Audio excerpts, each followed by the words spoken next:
go! Malaking bagay kahit papaano ang nagawa ng ating sanggunian dito sa may sitio de La Paz.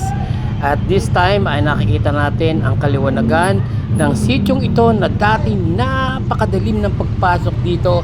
Pero sa ngayon, pwede ka nang mamasyal at magliwaliw sa pamamagitan ng paglalakad sa partang ito. Kung gusto mo mag-walking sa gabi, okay lang.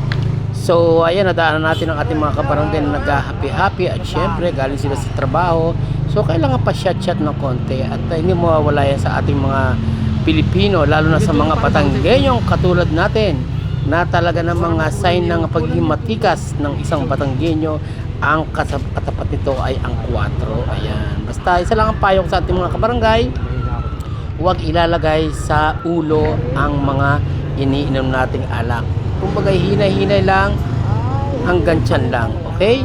So paalala lang yan bilang isang kabarangay na nagmamahal sa inyo na lubusan at gusto ko naman palagi tayong palagi nasa safe na daan at tamang solusyon ng buhay ka nga.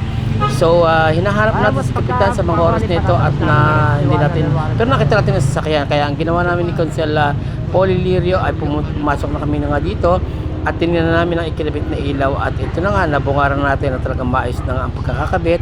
At medyo ika nga ay palagi na natin pinagmamasdan ang ilaw na hindi tayo makapaniwala na talagang maliwanag na nga this time ang sitio de La Paz na matagal nang iniuungot ng ating mga kabarangay dyan at kahit pa paano ay nabigyan at nisolusyonan ng ating sanggunian sa pamamagitan ng pangunguna ni Kapitan. At talaga namang ang mga konsyal na katulad ni Consel Polly ay maaasahan din at ni Consel Leo na talaga namang tumulong sa pagkakabit ng mga ilaw na yan. At nagpapasalamat tayo sa ating mga kabarangay dyan na talagang tahasan nakikisa sa ating sangguniang barangay na magpagpatuloy ang ating mabuting hangarin para sa ating barangay at wala tayong iniisip kundi sa kabutihan ng kapamayanan.